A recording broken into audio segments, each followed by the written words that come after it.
Hello my dear students, welcome back in super state tutorial. My name is Aftab Alam और आज हम लोग class 11th का एक नया चैप्टर स्टार्ट करेंगे। ओके, इस चैप्टर का नाम होगा सेट थ्योरी, समुच्चय सिद्धांत, और ये क्लास 11th का फर्स्ट लेसन है। ओके, इस लेसन में हम लोग ये सारे टॉपिक को कवर करेंगे। ओके, तो सबसे पहला जो टॉपिक है हमारा इस चैप्टर का वो क्या है? सेट, समुच्चय। और तो सबसे पहले ये जान लें कि सेट क्या होता है।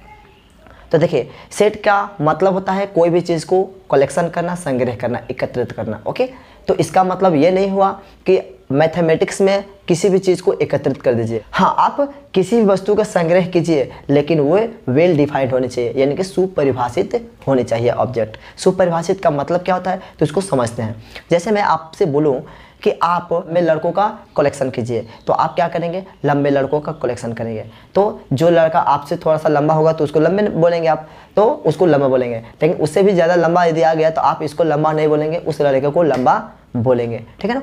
तो ये वेल डिफाइंड कलेक्शन नहीं हो पा रहा है। ठीक है, अगर आप दो लड़कों को लंबे लंबे सेलेक्ट कर दिए, लेकिन तीसरे लड़के से ये पूछा जाए कि आप दो लड़कों का कलेक्शन कीजिए, लंबे लड़कों का, तो हो सकता है कि उससे भी लंबे लड़कों का देखे तो उसका वो चुनाव करे, इन दोनों को छोड़ दे। तो ये हमारा वेल डिफाइंड कलेक्शन नहीं होगा ऑब्जेक्ट का। ओके, तो हम क्या करेंगे? तो एक रूल लगाएंगे। ओके, एक लॉ देंगे, एक नियम देंगे। उसी नियम पर अगर कलेक्शन करेंगे तो हमारा सेट होगा। जैसे मैं आपसे बोलूँ कि 5.5 फीट के लड़कों का कलेक्शन कीजिए आप अपने क्लास में, तो क्या करेंगे? फीता एक लेंगे और 5.5 फीट का जो होगा उसको सेलेक्ट करते जाएंगे। ओके, अगर दूसरे लड़के से भी बोला जाएगा कि 5.5 फीट का कलेक्शन कीजिए उसी क्लास में, तो वो भी लड़का जो है उसी लड़के को सेलेक्ट करेगा, उसी लड़के को कलेक्शन करेगा जो लड़का का आप किए हैं। वो तीसरा किसी को नहीं कर सकता है। तो ये हुआ ना एक लॉ, एक हुआ ना नियम। तो यही तो है सेट, यही तो समुच्चय है। तो मैथमेटिक्स हमेशा एक रूल और नियम पर आधारित होता है। ये नहीं कि आप किसी भी चीज़ों को संग्रह करते तो उसको सेट माना जाएगा। हाँ, आउटरली कर सकते हैं, किसी भी चीज़ का संग्रह को सेट कर सकते हैं, बट इन मैथमेटिक्स आप एक रूल पर किसी भी चीज़ का संग्रह करेंगे। ओके, तो इसीलिए कहा जाता है set is a well defined collection of data, यानी कि सुपरिभाषित वस्तुओं के संग्रह को ही क्या कहा जाता है? समुच्चय कहा जाता है। हाँ, एक और बात कि समुच्चय को कभी भी अंग्रेजी के कैपिटल लेटर ABCD इत्यादि से हम उसको रिप्रेजेंट यानी कि डिनोट करते हैं। जैसे मेरे पास एक सेट है नेचुरल नंबर का, हम एक नेचुरल नंबर कैपिटल लेंगे, स्मॉल नहीं कैपिटल लिखेंगे। Okay, capital. और हमेशा याद रखिए कि जब भी हम सेट को लिखेंगे तो एक कर्ली ब्रैकेट के अंदर रखेंगे। ओके, कर्ली ब्रैकेट के अंदर। अब आप कहेंगे कि कर्ली ब्रैकेट, इसको मझौला कोष्ठक भी बोला जाता है। हम छोटा इस ब्रैकेट में क्यों नहीं रखते हैं, इस ब्रैकेट के अंदर क्यों नहीं रखेंगे? तो आप रख सकते हैं, लेकिन ये गलत हो जाएगा। क्यों? क्योंकि इन दोनों ब्रैकेट का मीनिंग जो है इसी लेसन में हम लोग को सीखना है। इन दोनों का मीनिंग अलग हो जाएगा। आप लोग मेरे साथ बने रहें, ये दो ब्रैकेट है, इसका भी मतलब आप लोगों को समझा पाऊँ। अगर आप मेरे चैनल के साथ बने रहना चाहते हैं तो आप मेरे चैनल को सब्सक्राइब कर लीजिए। ओके, लाइक कर दीजिए और बेल आइकन को प्रेस कर दीजिए, ताकि जब भी कोई मैं नया वीडियो डालो तो वो आपके पास नोटिफिकेशन चला जाए समय पर। ओके, तो चलिए, तो इस ब्रैकेट का मीनिंग कुछ और होता है, इसलिए इस ब्रैकेट में हम लोग सेट को नहीं रखते हैं। क्लियर? चलिए, तो आप लोग कभी भी कोई सेट को लिखेंगे तो एक ब्रैकेट देंगे, वो भी कौन सा ब्रैकेट? तो मिडिल ब्रैकेट यानी कि कर्ली ब्रैकेट। ओके, इस ब्रैकेट के अंदर हमको नेचुरल नंबर को रखना है, तो नेचुरल नंबर 1 से स्टार्ट होता है, 1 2 3 4 डट कर देंगे। तो ये हुआ हमारा एक सेट। समझ पा रहे हैं? तो सेट को कभी भी हम लोग कैपिटल लेटर से रिप्रेजेंट करते हैं। ये नहीं कि आप लोग कोई स्मॉल लेटर ले लिया सेट को रिप्रेजेंट कर दिए, ये गलत हो जाएगा। अब इसमें जो देखो, तो अगर आपको कैपिटल लेटर से रिप्रेजेंट कर दिए तो इसमें एक और पॉइंट उठता है कि जो इसमें दिखाई दे रहा है 1 2 3 4, ये सारे जो है कामा के द्वारा सेपरेट हुआ है, अलग हुआ है। तो इन सबको क्या बोलेंगे? तो इसको हम लोग बोलते हैं एलिमेंट्स ऑफ सेट या मेंबर ऑफ सेट। उसको हम हिंदी में अवयव या सदस्य कहते हैं। समझ पा रहे हैं ना? तो देखिए 1 2 3 4 ये सबको क्या बोलेंगे? एलिमेंट्स ऑफ सेट या मेंबर ऑफ सेट्स। और कभी भी मेंबर और सेट्स को या एलिमेंट्स ऑफ सेट को, यानी कि सेट के जो सदस्य होता है, ओके, इन सबको कामा के द्वारा अलग करते हैं। ऐसा नहीं कि आप लोग ऐसे ही लिख दीजिए तो गलत हो जाएगा, इस कामा द्वारा अलग अलग रखेंगे। एक और बात कि मान चले मेरे पास एक सेट है ऐसे 3 5 6 8, ओके। तो आप लोग इसको ऐसे भी लिख सकते हैं 5 6 3 8 आप सकते हैं, क्योंकि आप इसमें कोई भी लेटर या कोई भी एलिमेंट्स को आप किधर भी लिख सकते हैं। तो चलिए, तो इसको हम लोग ये सारे जो भी पॉइंट है इसको हम लोग क्या बोलते हैं, एलिमेंट्स बोलो या मेंबर बोलो या ऑब्जेक्ट बोलो, तीनों में से किसी को भी बोल सकते हैं। इसको आप लोग हिंदी में अवयव या सदस्य या वस्तु भी बोला जा सकता है। अगर मैं बोलूँ कि भारत के 5 नदियों का संग्रह बनाइए तो क्या बोलोगे, गंगा, यमुना, सरस्वती, गोदावरी, ओके, ब्रह्मपुत्र, ये भी हमारे भारत में ही आता है। तो ये हो गया हमारा भारत के नदियाँ, ओके। तो ये हमारे भारत के नदियों का क्या हो गया, समुच्चय हो गया 1 2 3 4 5। समझ में आ रहा है। तो और भी नदी हो सकता है, आप लोग किसी नदी का यानी भारत में ही रहना चाहिए, भारत की नदी को हम लोग संग्रह बना दिए, ओके। तो ये जो नाम है गंगा, यमुना, सरस्वती, ये सब क्या होगा, ऑब्जेक्ट होगा, यानी कि हमारा एलिमेंट्स होगा। इसको मेंबर भी बोल सकते हैं। हिंदी में सदस्य बोलो, ओके, अवयव बोलो, या हम इसको अब वस्तु भी बोल सकते हैं। समझ में आ रहा है कि कभी भी हम कोई अवयव को, एलिमेंट को हमेशा स्मॉल लेटर से डिनोट करते हैं, small a, small b, small c, small d, small e इत्यादि, ओके, etc। तो हमेशा हम कभी भी एलिमेंट को किससे डिनोट करेंगे, तो small a, small b, small c, small d, small e, okay. तो मान एक और चीज़, इसमें एक और पॉइंट होता है बिलोंग्स टू और नॉट बिलोंग्स टू। इसका मतलब क्या होता है, इसका मतलब ये होता है कि बिलोंग्स टू का मतलब होता है उसमें रहना, यानी कि उस सेट का मेंबर होना, ओके। तो मान चले 1 जो है वो क्या है, 1 is member of set n, यानी कि 1 जो है सेट n का क्या है, मेंबर है। इसको हम हिंदी में भी लिख सकते हैं कि एक जो है समुच्चय n का क्या है, सदस्य है, ओके। तो इसको इतना लंबा न लिखकर हम इसको एक संकेत द्वारा दिखा देंगे, क्योंकि मैथमेटिक्स में सबसे ज़्यादा संकेत चलता है। तो हम क्या करेंगे, इसको ऐसे लिख सकते हैं 1 is belongs to natural number, okay. समझ में आ रहा है, 1 is belongs to natural number, यानी कि एक बिलोंग करता है प्राकृतिक संख्या में, ओके। अगर मैं इसी से मैं बोलूँ कि -1 बिलोंग्स कर रहा है नेचुरल नंबर में, तो देखो तो -1 का ही है, नहीं बिलोंग्स कर रहा है, तो इसे क्रॉस कर देंगे।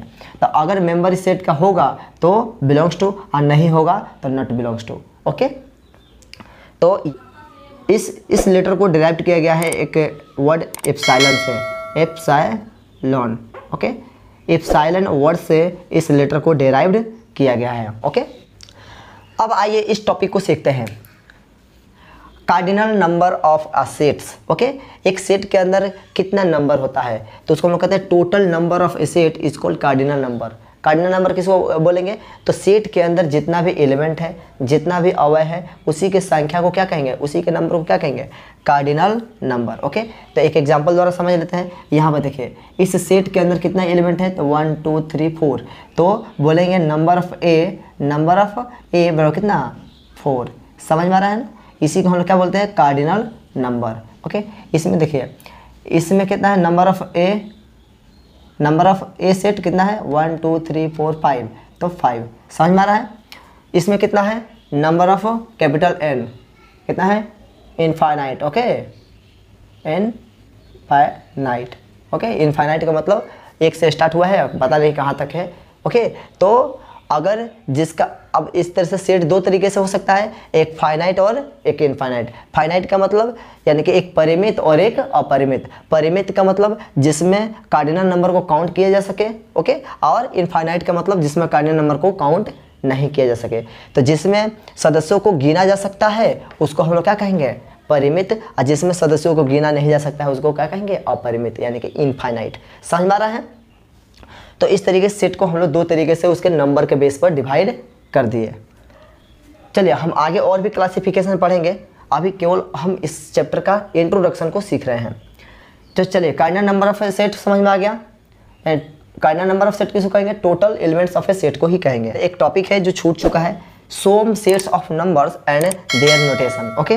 कुछ ऐसे सेट है बहुत इंपॉर्टेंट है इसमें, जो फेमस है इस चैप्टर का, तो उस संख्याओं का क्या है, समुच्चय है, यानी कुछ संख्याओं का समुच्चय और उनके संकेत। तो कुछ संख्या, बहुत सारे संख्या होता है, जैसे नेचुरल नंबर होता है, होल नंबर होता है, इंटीजर नंबर होता है, इंटीजर नंबर को आई या जेड, ओके, रेशनल नंबर होता है, सेट हमारा होता है। तो बहुत सारे नंबर हैं, इसमें भी हो सकता है positive natural number, positive integer number, negative integer number, positive rational number है ना, नेगेटिव रेशनल नंबर।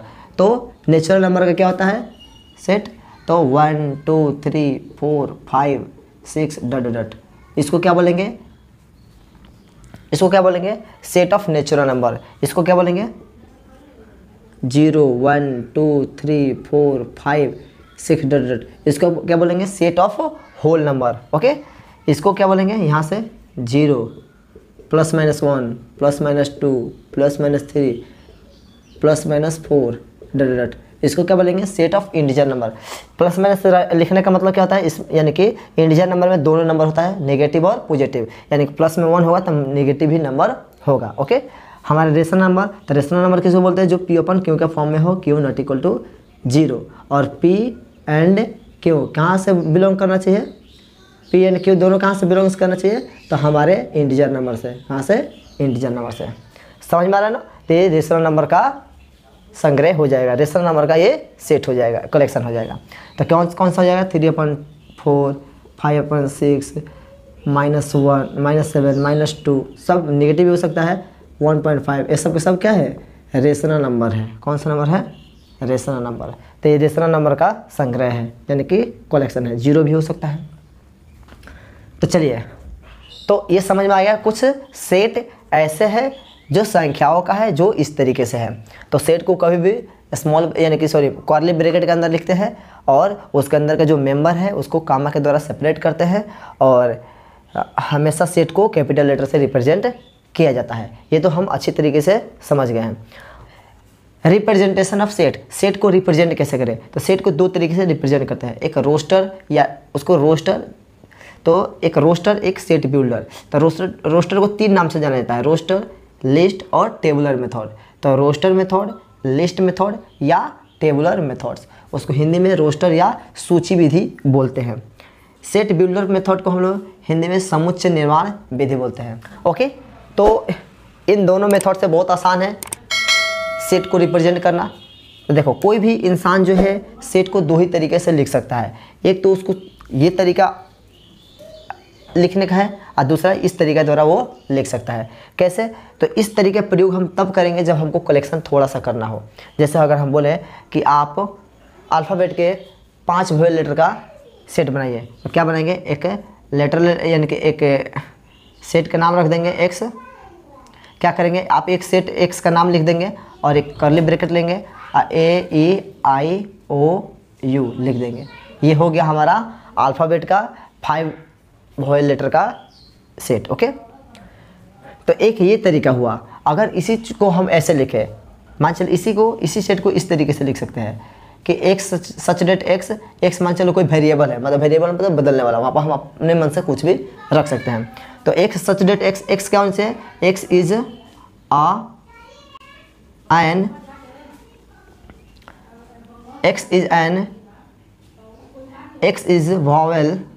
vowel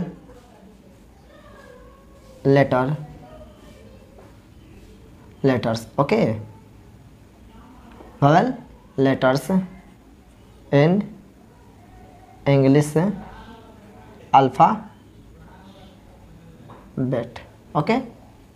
तो इस तरीके से हम इसी बात को लिख दें। तो आप इस तरीके से रिप्रेजेंट करें या इस तरीके से रिप्रेजेंट करें, बात हमारा बराबर है। इसमें भी वही है कि एक्स जो है वो क्या होना चाहिए, वो अल्फ़ाबेट, इंग्लिश के अल्फ़ाबेट का जो वोवेल लेटर होना चाहिए, क्या होना चाहिए, वोवेल लेटर्स। इसमें भी वही है। तो आप सेट को 2 तरीके से रिप्रेजेंट कर सकते हैं, या तो आप उसको कर्ली ब्रैकेट के अंदर कामा द्वारा, या तो आप एक उसका प्रॉपर्टीज लिख दीजिए। क्या लिख दीजिए, प्रॉपर्टीज। तो जब हम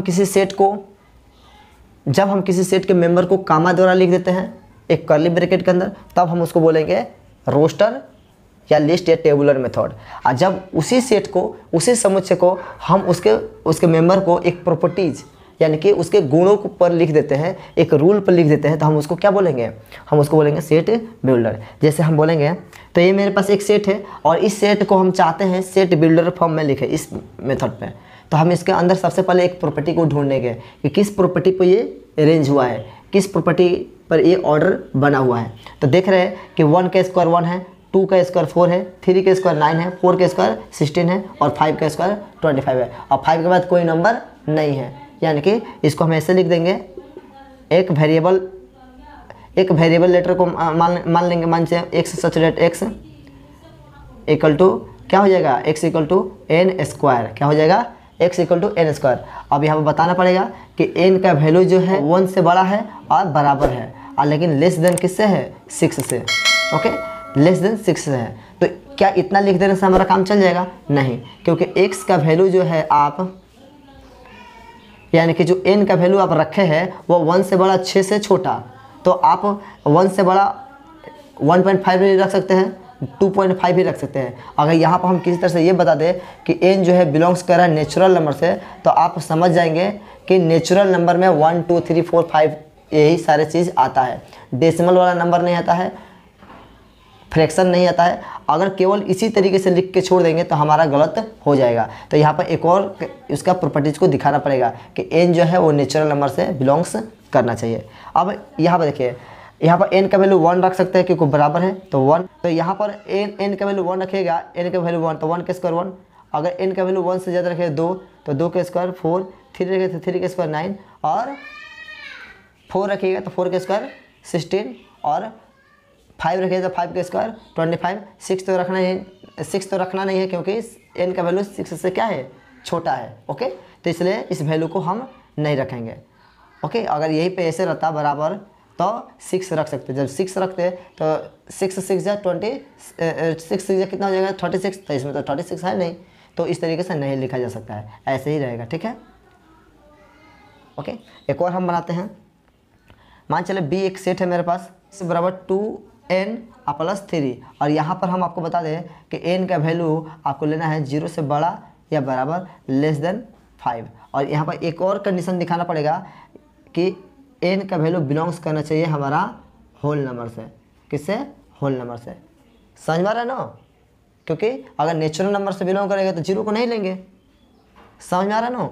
तो चलिए, यहाँ से आपको बोलेगा कि आप इसको सेट बिल्डर फॉर्म में है, आप इसको रोस्टर फॉर्म में लिखिए। तो आप क्या करेंगे, एक्स तो वेरिएबल है, हमको एक्स का वैल्यू चाहिए, तो एन का वैल्यू यहाँ से बदल लेंगे, क्योंकि बोला है कि एन का वैल्यू नेचुरल नंबर लेना, होल नंबर लेना है, लेकिन कहाँ से कहाँ तक, 0 से लेकर 5 तक, 5 के बीच में, क्योंकि 5 को नहीं लेना है। तो आप अलग अलग वैल्यू को लीजिए। एन का वैल्यू ले लेते हैं 0, तो 0 जब लिखिए तो 0 में 2 से गुणा करेंगे तो 0 और प्लस 3 तो 3। अब 1 लिखिए, क्या लिखिए 1, तो 2 एकम 2 और 2 1 5, फिर 2, तो 2 2 जा 4 और 4 3 7। अब उसके बाद लिखिए 3 3 3 6 6 3 9। उसके बाद आप अरेंज कीजिए 4 को, तो 4 2 8 8 3 11। 5 तो नहीं लिख सकते, 5 तो नहीं लिख सकते हैं क्योंकि एन का वैल्यू बोला है 5 से छोटा। समझ में आ रहा है ना। तो हमारा रोस्टर फॉर्म में इतना ही नंबर सारा होगा। तो इसी नंबर को यहाँ पर प्रॉपर्टीज़ के साथ लिखे हैं, तो इसको हम लोग क्या बोलेंगे, सेट बिल्डर मेथड। और इसी नंबर को आप इस कामा के द्वारा, उसके मेंबर को कामा के द्वारा और एक कर्ली ब्रैकेट के अंदर रख दिए हैं, तो उसको हम लोग बोलेंगे रोस्टर, यानी कि लिस्ट या टेबुलर मेथड, सूची विधि, एक सूची बनाते हैं। ओके, तो इस तरीके से हम सेट को 2 ही तरीके से रिप्रेजेंट कर सकते हैं। तो देखिए, इस विधि से हम तब करते हैं, इस मेथड का प्रयोग तब करते हैं जब हमको कोई कलेक्शन थोड़ा सा करना होता है, यानी कि कोई ऑब्जेक्ट का कलेक्शन लिमिटेड हो, ओके, जिसको हम अपने कॉपी पर लिख सकें। लेकिन इसका प्रयोग तब किया जाता है जब हमारा कलेक्शन बहुत बड़ी हो, तो उसके प्रॉपर्टीज़ को यहाँ पर शो कर देते हैं। ओके, तो जब शो कर देंगे तो हमारा सेट बिल्डर फॉर्म में हो जाएगा। ओके, ये तरीका लिखने का जो मेथड है वो दोनों एक ही सेट को रिप्रेजेंट कर रहा है। ओके, कोई बहुत बड़ी बात नहीं है। तो इस तरीके से ये हमारा आज का जो चैप्टर है सेट थ्योरी, इसका इंट्रोडक्शन समाप्त हो जाता है। अब हम मिलते हैं नेक्स्ट वीडियो लेक्चर में, उसमें हम लोग सीखेंगे कितने प्रकार होता है। ओके, उसके टाइप को सीखेंगे और कुछ इम्पोर्टेंट डेफिनेशन। तो आज के लिए इतना ही रहने देते हैं मेरे प्यारे मित्र। एक वीडियो को बनाने के लिए मुझे बहुत ज़्यादा समय देना पड़ता है और मेहनत करना पड़ता है, तब जाके एक वीडियो बन पाता है। और बहुत मेहनत करने के बाद एक वीडियो को अपलोड किया जाता है। तो आप प्लीज़ मेरे वीडियो को लाइक कीजिए अच्छा लगे तो, और आप मेरे चैनल के साथ लगातार बने रहना चाहते हैं तो मेरे वीडियो को सब्सक्राइब करें। तो आप मेरे वीडियो को सब्सक्राइब करें और अपने दोस्तों के साथ शेयर करें, ताकि मैं भी इस फील्ड में नया हूँ और मैं भी आगे तक बढ़ूँ। और इतना मेहनत करने के बाद एक यूट्यूबर आपसे क्या मांगता है, बस यही कि आप वीडियो को लाइक करें, सब्सक्राइब करें और शेयर करें। तो मेरे प्यारे मित्र, यदि आप शेयर नहीं कर सकते हैं तो कृपया करके मेरे चैनल को सब्सक्राइब कर दीजिए, लाइक कर दीजिए।